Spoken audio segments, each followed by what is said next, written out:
Olá a todos, sejam bem-vindos. Vale a pena ser espírita? Este é o tema de hoje.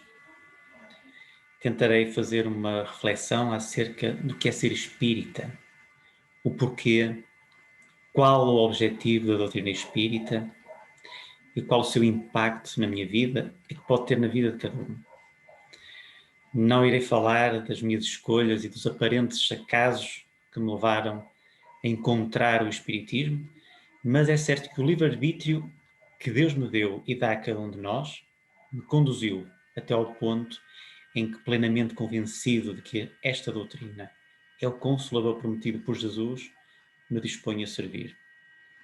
Para quem é espírita, irei relembrar os princípios que regem esta doutrina para que se interiorize ainda mais fundo em cada um de nós e assim, com segurança e confiança, possamos realizar a cada dia o que ela defende e sermos reconhecidos como verdadeiros espíritas. Para quem não é, eu não tenho a pretensão de que passem a ser, não. Estejam apenas abertos e sensíveis a uma explicação que permita encaixar melhor a vida, o universo, o ser humano e Deus, que possam sentir despertar a curiosidade e a vontade de querer conhecer esta doutrina, que nos ajude a entender quem somos, a conhecer as leis naturais que regem o universo, a buscar a nossa missão e a superar os nossos problemas, respeitando sempre todas as opiniões contrárias. Eu encontrei o espiritismo já depois dos 35 anos. Eu fui educado na religião católica. Ainda me lembro, quando era criança, de ir à igreja todos os domingos com os meus pais e familiares. Íamos a pé, cerca de 1 quilómetro, encontrávamos várias pessoas no caminho, era uma verdadeira romaria. E frequentei a catequese até fazer o crisma. Depois de entrar na faculdade, com a típica justificação da falta de tempo, fui-me desligando da igreja, mas nunca de Jesus. Pontualmente surgiam-me algumas interrogações do género: se só temos esta vida, como defende a Igreja Católica, e Deus é justo, como se explica o favorecimento que alguns parecem ter, pois nascem saudáveis, em berços de ouro, com todas as condições, e outros, pelo contrário, nascem na miséria ou com doenças desde o nascimento? E as crianças que morrem cedo, sem terem tido sequer a consciência da vida, sem, portanto, fazerem o mal, mas também sem nada fazerem para o bem, vão para o inferno? Claro que não. Para o céu? Mas se não tiveram tempo de fazer o bem, que mérito têm para receberem a felicidade eterna? Mas estas interrogações e outras não passavam disso mesmo. Interrogações pontuais que tanto depressa vinham como iam. Não davam tempo sequer para uma reflexão profunda. E infelizmente o que falta à grande maioria das pessoas é dedicar tempo a estas e outras questões que são importantíssimas para o reconhecimento do seu papel na vida, para o conhecimento de si mesmo. Parece que andamos todos numa correria, tentando chegar depressa a lado nenhum. Então, tendo tido o contacto com a doutrina espírita, o que me levou a reconhecer nela um caminho para a minha salvação? E devo desde já dizer que todos seremos salvos, independentemente da religião. E, aliás, o espiritismo não é propriamente uma religião, apesar de nos ligar a Deus, pois não tem cultos, ritos ou dogmas. É ao mesmo tempo uma ciência, uma filosofia e também uma religião. Portanto, a salvação é para todos, não tenhamos dúvidas. Pode demorar mais ou menos tempo, o que só depende de cada um. E é claro que o espiritismo não é o único caminho que leva à salvação. Nem ele se considera o único, e mais, não se considera superior a qualquer outro caminho que promova o mesmo efeito, isto é, a salvação. Mas é uma ferramenta preciosa de reforma íntima, que no fundo é a grande finalidade desta doutrina, que nos indica o roteiro certo para aperfeiçoarmos as nossas poucas virtudes e superarmos os nossos muitos defeitos. Portanto, o importante não é ser espírita, o importante é alcançar o objetivo, a reforma íntima, a salvação. Para alguns, e eu incluído, o espiritismo é uma ajuda valiosíssima para atingirmos esse objetivo. porque assenta na fé raciocinada e não na fé cega. Deus deu-nos a razão. Por isso, façamos uso dela. Não acreditar por acreditar, mas acreditar porque se compreende, porque faz sentido à razão. A doutrina espírita é de origem divina e a sua essência provém dos espíritos reveladores com o espírito de verdade à frente. A mediação, a forma, o método, a sistematização dos assuntos e das matérias, os comentários constantes da obra que a sustenta, são do homem, Allan Kardec, que se apoiou em mais de 10 médiuns para o trabalho de recepção. Portanto, é uma ciência de observação e não produto da imaginação, porque procede exatamente da mesma forma que as ciências positivas, aplicando o método experimental. Fatos novos são apresentados, que não podem ser explicados pelas leis conhecidas. Então depois há a observação, a comparação, a análise, e remontando dos efeitos às causas, chega à lei que os rege. Depois são deduzidas as consequências e as aplicações práticas e úteis. Portanto, Allan Kardec não estabeleceu nenhuma teoria pré-concebida, nenhuma. Não apresentou como hipótese a existência e a intervenção dos espíritos, nem o perispírito, nem a reencarnação, nem qualquer dos outros princípios da doutrina. Ele concluiu pela existência dos espíritos quando essa evidência ressaltou evidente da observação dos factos e procedeu de igual maneira quanto aos outros princípios. Portanto, não foram os factos que vieram a posteriori confirmar a teoria. Não, a teoria é que veio depois a explicar e a resumir os factos. Teoria que está sintetizada na obra basilar do Espiritismo, que é o Livro dos Espíritos, publicado em 18 de abril de 1857. É um livro que continua a ser alimento permanente para a inteligência e sentimento humanos. Um livro fundamental, não só para quem começa agora o contato com o Espiritismo, mas também para quem já é espírita há muito. E claro, como todas as grandes ideias, sobretudo as que deslocam erros enraizados e principalmente se contrariam interesses de classe instalados, também o Espiritismo encontrou e encontra grande oposição. Não tanto como no início, até porque hoje já se percebe que mais vale não falar no assunto, pois quem quiser discutir com seriedade e objetividade terá que reconhecer forçosamente que tudo o que a doutrina defende é conciliável com a razão. Mas foram tremendamente ferozes e contínuos ataques, ainda que inconsequentes. Acusam-no de vigarice, loucura, alucinação. Acusam-no de bruxaria, magia ou feitiçaria. Ao se falar em espíritos, ainda hoje muitas pessoas associam a palavra espírito a algo mau. Isso ainda está no subconsciente de muitos. E não é somente devido aos filmes que tratam de obsessões aterradoras e das tentativas ridículas para as eliminar. Não. A influência começa muito antes, quando os fenómenos fantásticos eram explicados de acordo com o conhecimento ou a vontade de quem fornecia as explicações. Esse medo é fruto também das acusações promovidas pela Igreja, quando, não podendo negar a realidade das manifestações, associaram-nos ao demónio. E claro, a grande maioria das pessoas recusa-se a usar a razão e a refletir. Pensemos, então, se Deus permite que o demónio, o Senhor Todo-Poderoso do Mal, cuja existência, diga-se, seria um atentado ao poder de Deus, seria a negação de Deus. Então Deus permite que o demónio venha seduzir as pobres criaturas humanas, tentar desviá-las para o mal e aumentar assim o número de almas no seu território eterno, o inferno. E ainda quando nessas manifestações são ditas apenas palavras de sublime amor e do bem, ainda aí, segundo a Igreja, é o demónio a tentar. Faz algum sentido. Assim como o Espiritismo, há outras ciências que decorrem de outras ditas ocultas. Por exemplo, a química é filha da alquimia. A astronomia decorre da astrologia, que se apoiava na posição e no movimento dos astros que estudara, mas na ignorância das verdadeiras leis que regem o mecanismo do universo, os astros eram para o povo seres misteriosos, aos quais a superstição atribuía influência moral e um sentido revelador.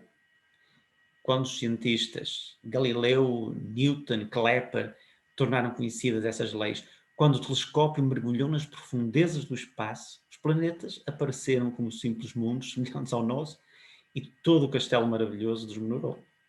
Portanto, o mesmo se dá com o espiritismo, relativamente à bruxaria, à magia, à feitiçaria, que se apoiavam tão bem na manifestação dos espíritos, como a astrologia no movimento dos astros, mas ignorantes das leis que regem o mundo espiritual, misturavam com essas relações práticas e crenças ridículas com as quais o moderno espiritismo acabou. Isso já não existe. Portanto, hoje não há confusão nenhuma entre a alquimia e a química, entre a astrologia e a astronomia, assim como não poderá haver entre a bruxaria, a magia e a feitiçaria com o espiritismo. E quem as confundir é porque não as conhece ou conhece e age de má fé. Também a doutrina de Jesus foi combatida com sarcasmo, com desprezo e desespero tais que levaram ao mais afrontoso suplício a Cristo, que nunca foi acusado de outro crime. E não há hoje quem conteste a sublimidade da doutrina de Jesus.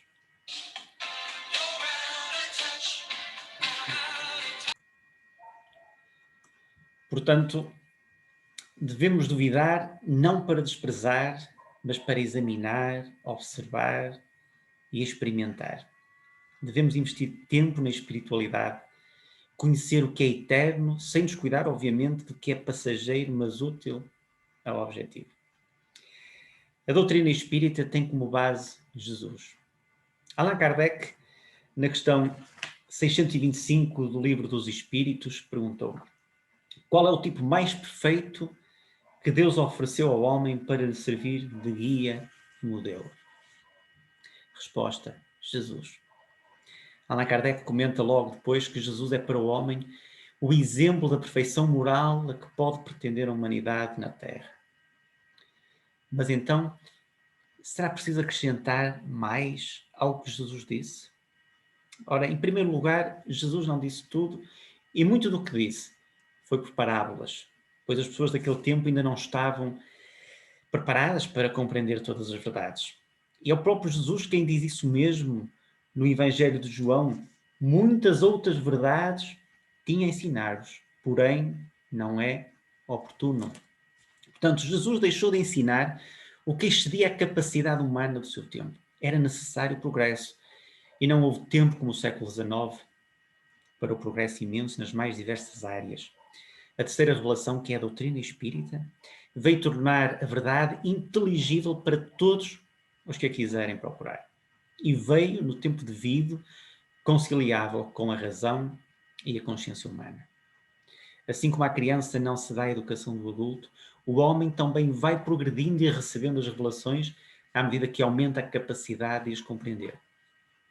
Além disso, a liberdade de pensamento e da sua expressão garantia na Europa e na América, como em todos os países civilizados, apesar da resistência de setores retrógrados das sociedades humanas, a manifestação de novas ideias, proporcionando largo avanço das ciências e do conhecimento em geral. Havia, portanto, no século XIX, condições para a eclosão da nova luz, para a eclosão da terceira revelação. Moisés, primeira revelação, como profeta, revelou aos homens a existência de um Deus único, soberano e criador de todas as coisas. Promulgou a lei do Sinai e lançou as bases da verdadeira fé. Como homem, foi o legislador do povo, com leis que hoje não se adequam à realidade atual.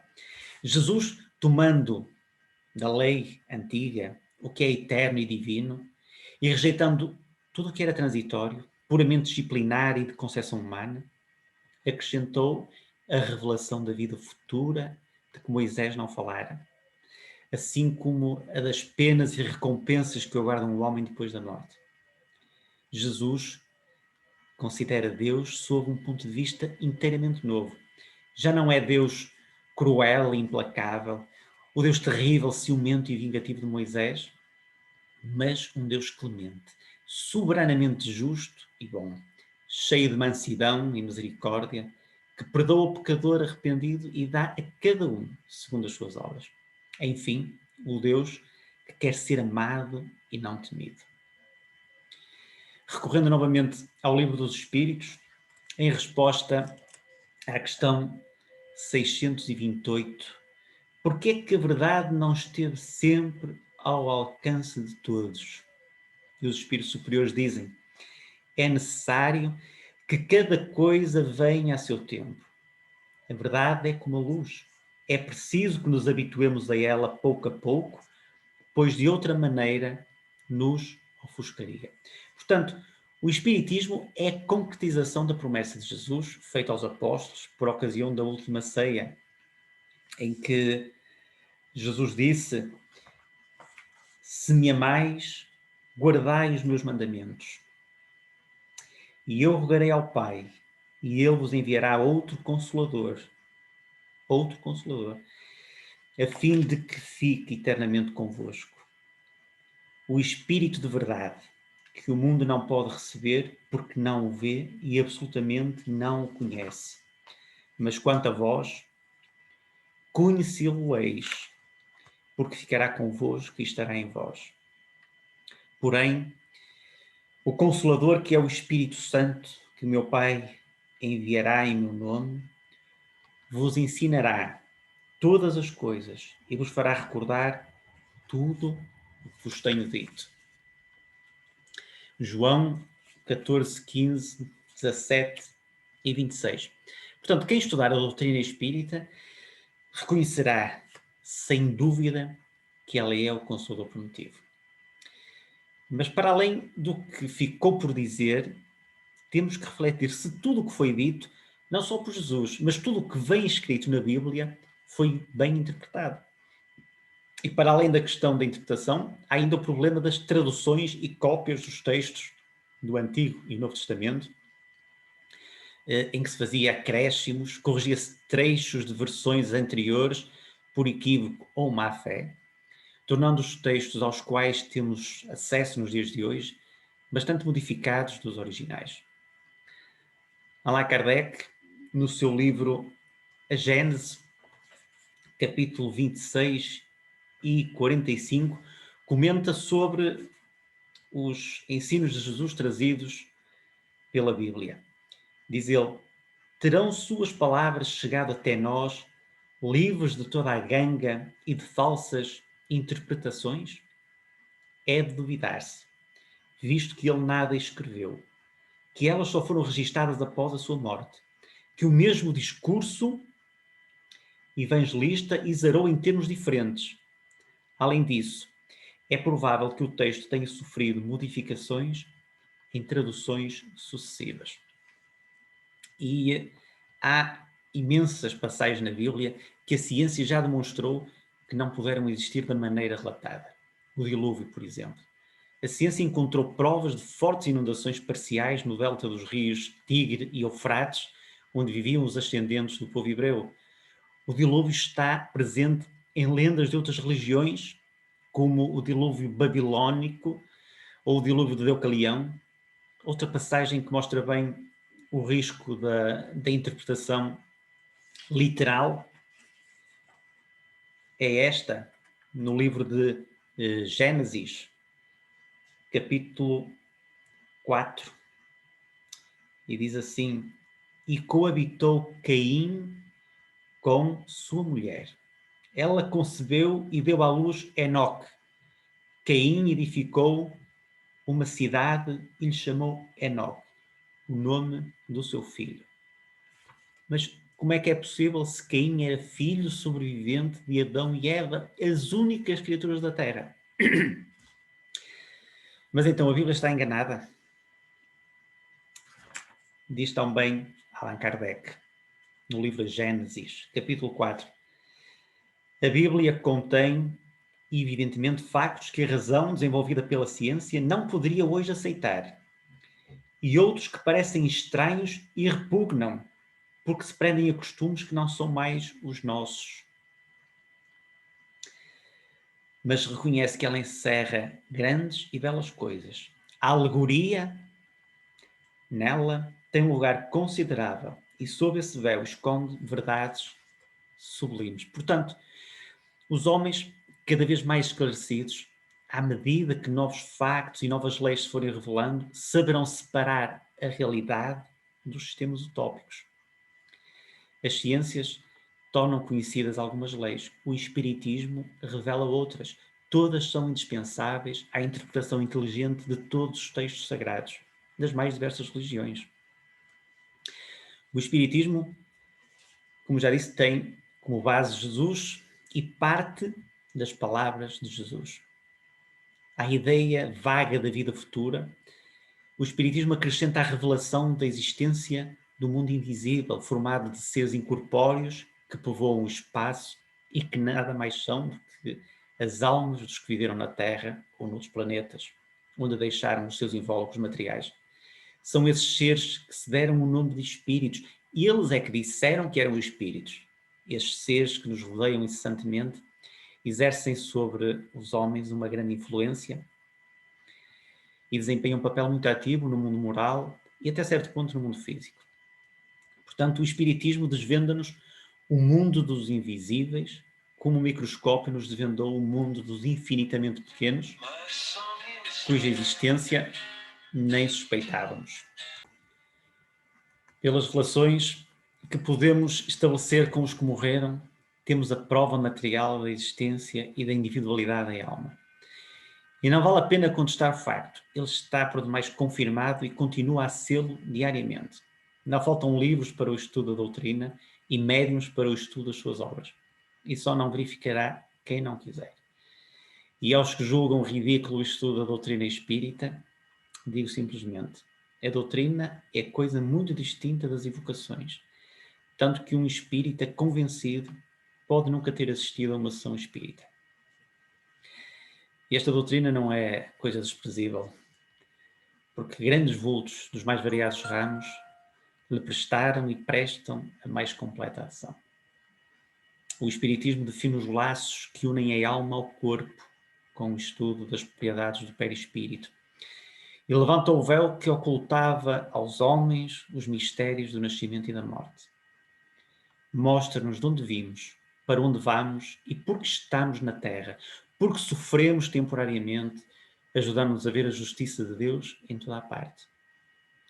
Ensina-nos e mostra-nos que a alma progride incessantemente através de uma série de existências sucessivas até atingir o grau de perfeição que a aproxima de Deus. Ensina-nos que todas as almas têm o mesmo ponto de origem, foram criadas iguais, com idêntica aptidão para progredir, em virtude do seu livre-arbítrio, que todas são da mesma essência e que não há entre elas diferença senão quanto ao progresso realizado.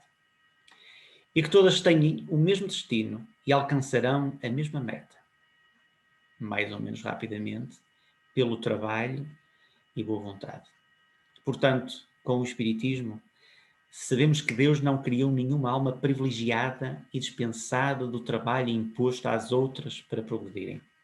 Que não há seres votados perpetuamente ao mal e ao sofrimento. Os demónios são simplesmente espíritos atrasados e imperfeitos que continuam a praticar o mal tal como o praticavam na Terra. Mas também eles se aperfeiçoarão. Por outro lado, os anjos não são seres especiais de Deus criados à parte, não. Eles são apenas os espíritos que chegaram à meta, depois de percorrerem a estrada do progresso. Pelo estudo da situação dos espíritos, sabemos que a felicidade ou infelicidade, o sofrimento na vida espiritual, são inerentes ao grau de perfeição e de imperfeição. Que cada um sofre as consequências diretas das suas faltas e que essas consequências duram tanto quanto a causa que as produziu. Ora, como depende de cada um o seu aperfeiçoamento, todos podem, em virtude do livre-arbítrio, prolongar ou abreviar os seus sofrimentos. E mesmo que nesta vida terrena o sofrimento se prolonga até à morte, o Espiritismo ajuda-nos a sofrer bem, isto é, ensina-nos a aproveitá-lo, pois dá-nos um ponto de vista mais abrangente do espaço e do tempo, através da pluralidade das existências, cujo Cristo estabeleceu no Evangelho, sem todavia defini-lo como muitos outros. Lembro só algumas passagens sobre a reencarnação que estão descritas na Bíblia Em Isaías temos: aqueles do povo a quem a morte foi dada, viverão de novo. Aqueles que estavam em meio a mim, ressuscitarão. No Evangelho de João, a pura verdade é que eu já existia antes de Abraão nascer. E Jesus diz também: em verdade te digo, que ninguém pode entrar no reino de Deus se não nasceu de novo. Portanto, com a reencarnação, desaparecem os preconceitos de raças e de castas, pois o mesmo espírito pode tornar-se rico ou pobre, homem ou mulher, chefe ou subordinado, livre ou prisioneiro. Aquele que progrediu moralmente traz ao renascer qualidades naturais, como o que progrediu intelectualmente traz ideias inatas. Traz também o germe das suas imperfeições, dos defeitos que não se corrigiu e que se traduzem pelos instintos naturais e pelos pendores para este ou aquele vício. O Espiritismo realiza todas as promessas de Jesus a respeito do Consolador. Pelo seu poder moralizador, relembro que a reforma íntima é o grande objetivo, por tornar quase tangíveis as consequências do bem e do mal, pela força moral, a coragem e as consolações que dá nas aflições, mediante a confiança no futuro, pela ideia de ter cada um perto de si os seres a quem amou, a certeza de os rever, a possibilidade de falar com eles, pela certeza de que tudo quanto se fez até o último suspiro da vida não fica perdido, que tudo aproveita ao adiantamento do espírito. Portanto, resumindo, o Espiritismo fundamenta-se na existência e unicidade de Deus, a existência e imortalidade dos espíritos, criação igualitária dos espíritos, crença na reencarnação, convergência total com os ensinos morais de Jesus, progresso como o aperfeiçoamento de todas as dimensões intelectuais, das inteligências múltiplas, lei de causa e efeito e a comunicação com os espíritos. E as máximas desta doutrina maravilhosa são: fora da caridade não há salvação. Espíritas, amai-vos, eis o primeiro ensinamento. Instruí-vos, eis o segundo. E mais uma: fé inabalável é somente aquela que pode encarar a razão face a face em todas as épocas da humanidade. Termino com a leitura de um extrato do prefácio do autor de um livrinho que vem referido na Revista Espírita, no ano de 1868, com o título Síntese da Doutrina Espírita, do Sr. Florent Loth. E diz ele: o Espiritismo não tem a pretensão de impor sua crença. Só pela persuasão é que ele espera chegar ao seu objetivo, que é o bem da humanidade. Liberdade de consciência. Assim, creio firmemente na existência da alma e na sua imortalidade. Creio nas penas e recompensas futuras. Creio nas manifestações dos espíritos, isto é, nas almas dos que viveram nesta terra ou em outros mundos. E creio nisto em virtude do direito que tem o meu vizinho de não crer. Mas se me é tão fácil provar-lhe a minha afirmação, quanto lhe é impossível me provar a sua negação, porque a negação dos incrédulos não é uma prova. O facto, dizem eles, é contrário às leis conhecidas. Pois bem, é que repousa sobre uma lei desconhecida. Não se podem conhecer todas as leis da natureza, porque Deus é grande e tudo pode. Pessoas malévolas espalharam o boato que o espiritismo era um obstáculo ao progresso da religião.